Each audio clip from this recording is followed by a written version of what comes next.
प्रातःकाल चित्रकूट के रामघाट पर तुलसीदास सुबह सुबह स्नान करके राम भजन में लीन हो गए हैं।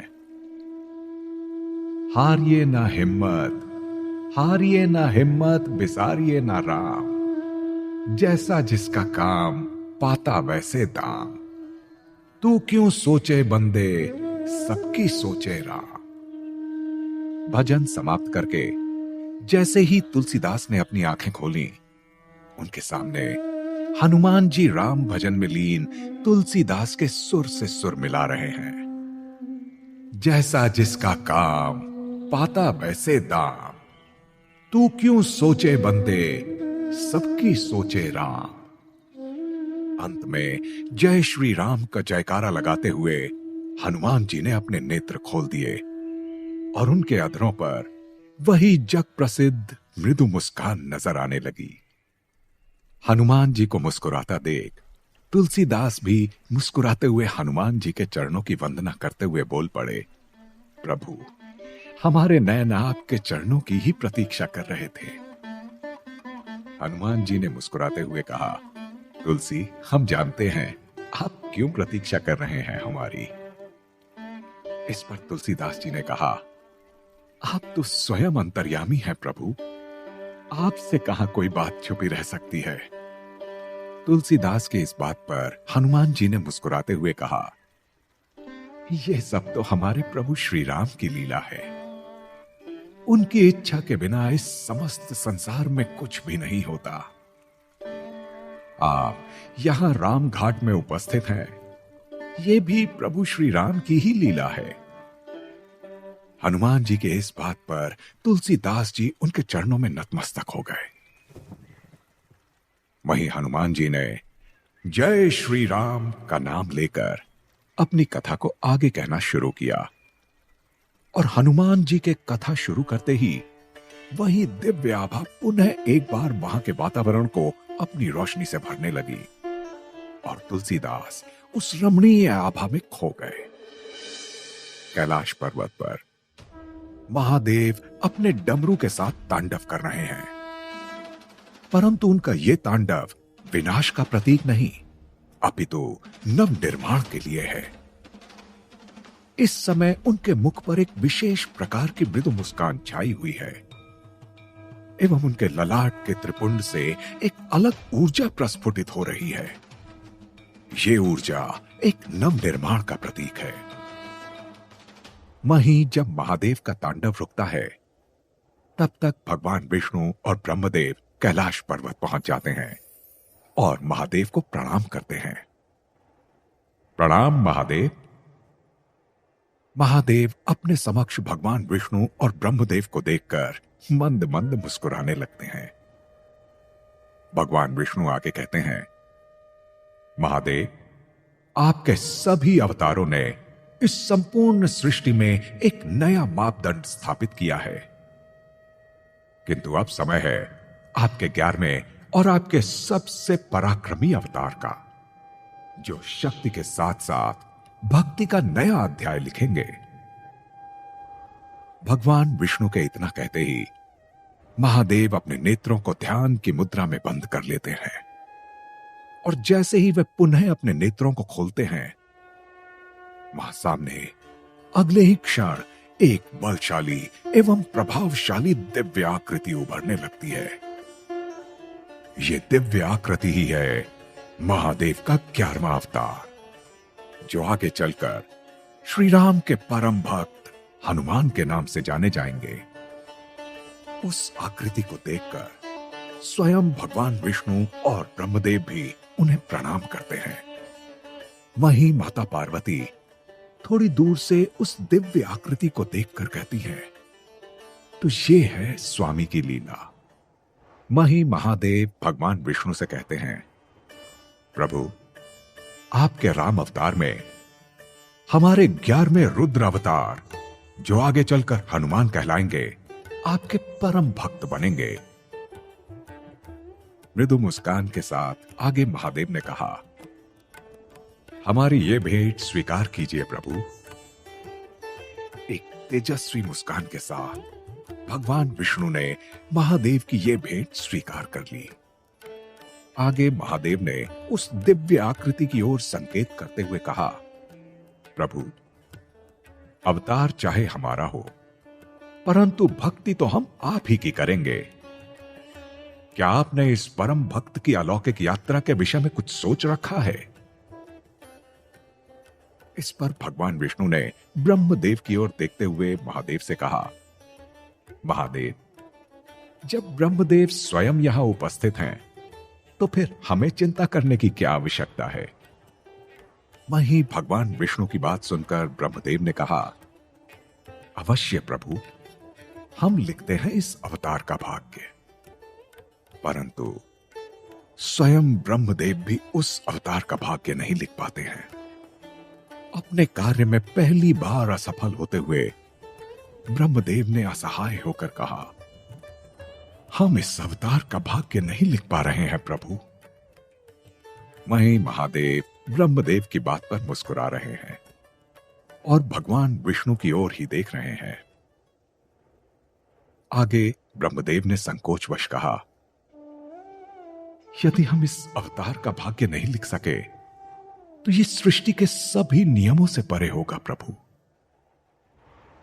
तभी ब्रह्मदेव को असमंजस की स्थिति में देखकर भगवान विष्णु ने कहा, ब्रह्मदेव, ये वही महाशक्ति है जिसके विषय में हम यहां कैलाश आने से पूर्व आपसे बात कर रहे थे। भगवान विष्णु की बात सुनकर ब्रह्मदेव ने कहा, आप दोनों की दिव्य लीलाओं को समझने में हमसे चूक हो गई प्रभु, हमें क्षमा कीजिएगा। शिव तो स्वयं भू हैं, स्वयं अनादि हैं। शिव के अवतार का भाग्य कोई और क्या लिखेगा? आगे महादेव की ओर देखते हुए ब्रह्मदेव ने कहा, इस पूरे ब्रह्मांड के आप एकमात्र ऐसे प्राणी होंगे जो अपना भाग्य स्वयं लिखेंगे प्रभु। भगवान विष्णु ने कहा, हे महादेव, आपके 11वें अवतार न केवल इस संसार के सबसे शक्तिशाली प्राणी होंगे, अपितु सर्वश्रेष्ठ भक्त भी कहलाएंगे एवं इनकी राम भक्ति युगों युगों तक स्मरण की जाएगी। इतना कहने के पश्चात भगवान विष्णु और ब्रह्मदेव वहां कैलाश पर्वत से प्रस्थान कर गए। कैलाश पर्वत पर देवी पार्वती ने एक मुस्कान के साथ महादेव से कहा, स्वामी, इस विशेष अवतार की उत्पत्ति के लिए किसे चुना है आपने? अर्थात कौन है वो तेजस्वी माता जो आपको अपने दिव्य गर्भ में धारण करेगी? महादेव ने मुस्कुराते हुए माता पार्वती से कहा, वो लीला भी साथ साथ आकार ले रही है प्रिय। हनुमान की माता है, कोई साधारण स्त्री तो हो नहीं सकती। उनका नाम है महारानी अंजनी। महाराज केसरी की स्त्री महारानी अंजनी, जो एक साहसी और विदुषी स्त्री है, परंतु कई वर्षों के प्रयास के बाद भी उन्हें संतान सुख का सौभाग्य प्राप्त नहीं हो पाया है। वे सदैव अपनी हर प्रार्थना में हमसे केवल संतान प्राप्ति की ही कामना करती हैं। आगे मृदु मुस्कान के साथ महादेव ने कहा, परंतु देवी, महारानी अंजनी को पुत्र के रूप में संतान सुख का सौभाग्य शीघ्र ही प्राप्त होने वाला है। महादेव की इस बात पर माता पार्वती ने कहा, वो कैसे स्वामी? ये जानने के लिए वहां देखिए देवी, कुरु साम्राज्य में इस समय क्या हो रहा है। पुत्र प्राप्ति न होने के कारण ऋषि मतंग महाराज केसरी एवं महारानी अंजनी को एक कठिन तप के बारे में बता रहे होते हैं। सुमेरु पर्वत के शिखर पर एक शिवलिंग है। गुफाओं खंडहरों से होकर कटीले रास्तों पर पैदल चलकर निर्जला व्रत रखकर वहां तक पहुंचना होगा और स्मरण रहे, एक जलते हुए दिए को हाथ पर रखकर यह संपूर्ण यात्रा पूरी करनी होगी और अंत में उस ज्योत को शिवलिंग के समक्ष स्थापित करना होगा। ऋषि मतंग की यह बात सुनकर महारानी अंजनी ने कहा, हम ये तप अवश्य करेंगे गुरुदेव। अंजनी की ये बात सुनकर ऋषि मतंग ने कहा, किंतु इस बात का स्मरण रहे अंजनी, ये तप अत्यंत कठिन है और इसमें तुम्हारे प्राण भी संकट में पड़ सकते हैं। जिस पर दृढ़ निश्चय के साथ अंजनी ने कहा, गुरुदेव, स्वयं महादेव हमारी रक्षा करेंगे और उनकी कृपा से हम हर बाधा को पार कर ये तप अवश्य पूरा करेंगे। मैं भोलेनाथ से आग्रह करूंगी कि हमें उन्हीं के जैसा पुत्र प्राप्त हो। वहीं अपनी अर्धांगिनी के विश्वास को सुनकर स्वयं महाराज केसरी भी विस्मित हैं। वहीं कुरु साम्राज्य में अगले दिन प्रातःकाल महाराज केसरी और महारानी अंजनी ऋषि मतंग का आशीर्वाद पाकर उनके द्वारा एक जलता दिया लेकर तप यात्रा पर निकल पड़े। नंगे पैर चलते चलते दोनों के पांव छिल रहे हैं। जंगल जंगल भटकते हुए राह में सांप बिच्छू सबसे पाला पड़ता जा रहा है, परंतु उनका उद्देश्य अटल है। दिन बीतते बीतते सप्ताह बीत गए और सप्ताह बीतकर माह में बदलने लगे। 2 माह में मौसम की स्थिति भी परिवर्तित होने लगी। वहीं शीत, गर्मी, वर्षा, हर विषम परिस्थिति को पार करना है उन्हें। उन दोनों ने नदियों को डूबकर पार किया, लेकिन दिए को बुझने ना दिया। घने जंगल और पशु जानवर सबको निर्भय होकर पार किया, परंतु दिए को बुझने ना दिया। गिरी पहाड़ सबको लांघ गए, अपनी मृत्यु के साक्षात दर्शन किए, परंतु दिए को बुझने ना दिया। कई बार पांव फिसले, भूख प्यास से मन व्याकुल हो उठा, परंतु उस दिए को बुझने ना दिया, क्योंकि दिया प्रतीक था अग्नि परीक्षा का, अपने संतान प्राप्ति का। चाहे उनका ये मार्ग अत्यंत दुर्लभ था, परंतु इस यात्रा को उन्हें पार करना है हर यथासंभव प्रयास से।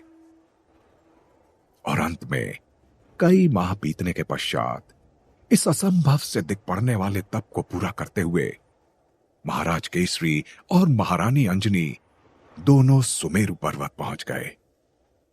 वहीं इस समय भी पार्वती और महादेव दोनों की इस परीक्षा यात्रा को देख रहे हैं, जैसे उन्हें भी दोनों पर विश्वास था कि वे ये कठिन तप यात्रा अवश्य संपूर्ण करेंगे। सुमेरु पर्वत पर महारानी अंजनी शिवलिंग के समक्ष जाकर खड़ी हो गई और अपने हाथ में दिया लेकर प्रणाम करते हुए उन्होंने आगे कहा, देवों के देव महादेव, हम ये तप आपको पुत्र रूप में प्राप्ति के लिए कर रहे हैं। यदि आप हमारे तप से प्रसन्न हुए तो कृपा करके हमारी मनोकामना को पूर्ण कीजिए। इतना कहते हुए अंजनी ने उस दिए को शिवलिंग के समक्ष रख दिया और आगे प्रणाम करते हुए अंजनी ने कहा, हर हर महादेव। अंजनी के साथ साथ केसरी भी महादेव का नाम लेकर जप करने लगे, हर हर महादेव, हर हर महादेव। उन दोनों की पुकार पूरे सुमेरु पर्वत पर गूंजने लगी, हर हर महादेव, हर हर महादेव। वहीं अचानक से अपनी उत्सुकता न रोक पाने के कारण कहानी सुन रहे तुलसीदास हनुमान जी को कथा सुनाते हुए बीच में ही बोल पड़े, प्रभु हमें क्षमा कीजिएगा, क्योंकि हम आपको बीच में ही टोक रहे हैं, परंतु हमारा आपसे एक प्रश्न है। अपने नेत्रों को स्वीकृति में झुकाते हुए हनुमान जी ने तुलसीदास की ओर देखा। तुलसीदास हनुमान जी की भाव भंगिमा देखकर यह समझ गए कि उन्होंने भी उन्हें प्रश्न पूछने की स्वीकृति दे दी है। तुलसीदास ने पूछा, प्रभु आपका नाम पवन पुत्र कैसे पड़ा? इस कहानी के बारे में भी हमें विस्तार से जानना है। हनुमान जी ने उत्तर दिया, आगे कथा में हम वही भाग आपको सुनाने जा रहे हैं।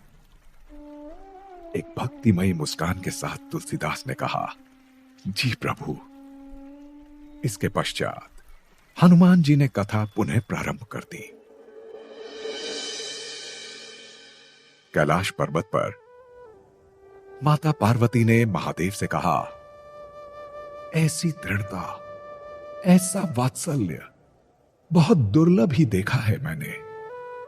मैं पुनः कहूंगी स्वामी, आपके अवतार के लिए आपको अंजनी से अच्छी माता मिल ही नहीं सकती। अंजनी की पुकार में जो सच्चाई है, एक माता होने के कारण मैं स्वयं उसे अनुभव कर सकती हूं। माता पार्वती की यह बात सुनकर महादेव ने कहा,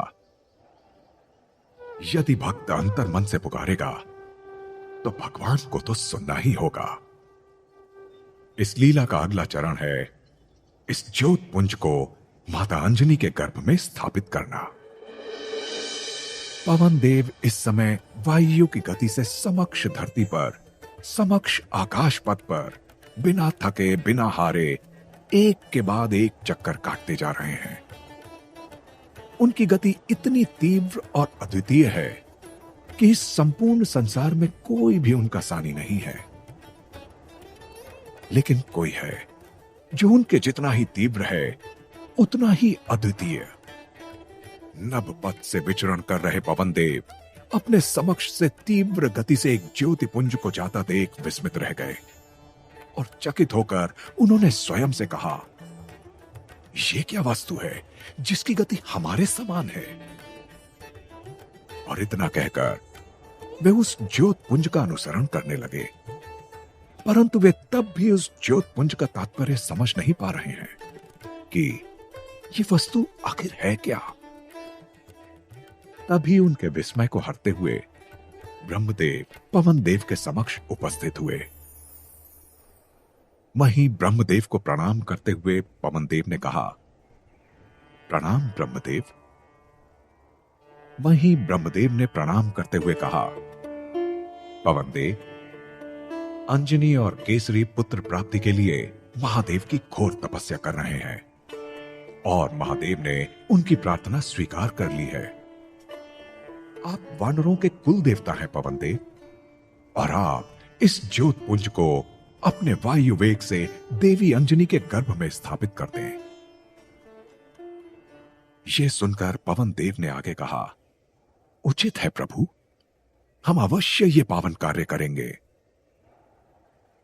ब्रह्मदेव ने कहा, यह एक महालीला का प्रारंभ है और आपके इस योगदान के लिए संपूर्ण सृष्टि इस शिशु को पवन पुत्र के नाम से जानेगी। ब्रह्मदेव की यह बात सुनकर पवन देव ने पुनः उन्हें प्रणाम करते हुए कहा, हम आपके आभारी हैं ब्रह्मदेव कि आपने हमें इस महान कार्य के लिए उपयुक्त समझा। सुमेरु पर्वत पर महारानी अंजनी और महाराज केसरी अब भी महादेव का नाम जाप कर रहे हैं। ओम नमः शिवाय, ओम नमः शिवाय, ओम नमः शिवाय, ओम नमः शिवाय।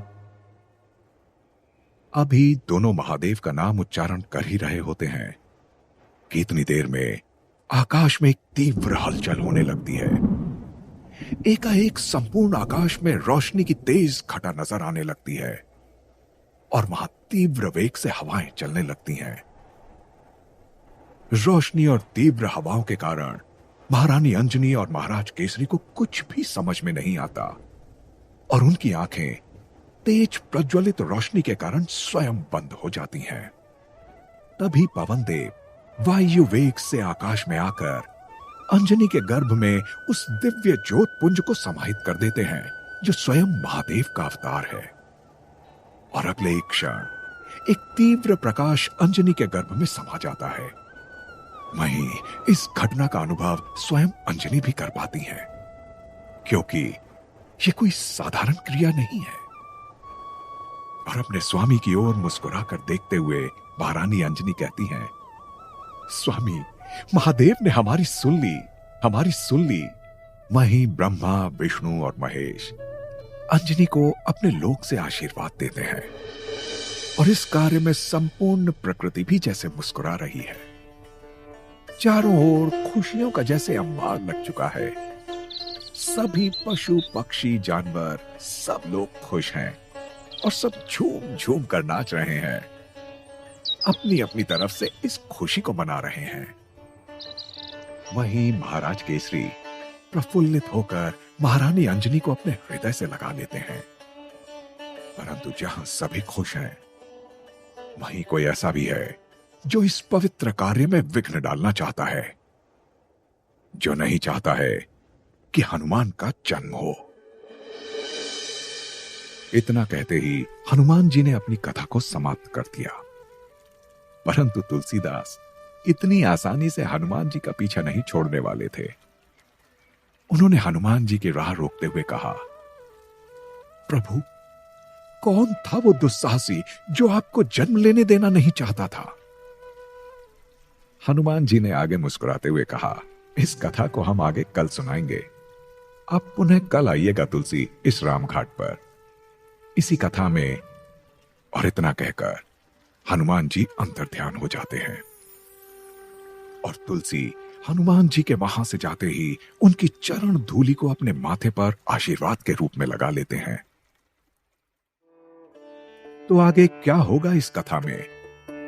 तो कौन था वो अधर्मी जो हनुमान का जन्म होने देना ही नहीं चाहता था, और क्या कारण था उसके ऐसा करने के पीछे? क्या हनुमान जन्म में कोई बाधा आने वाली थी? जानने के लिए आपको सुनना होगा हनुमान।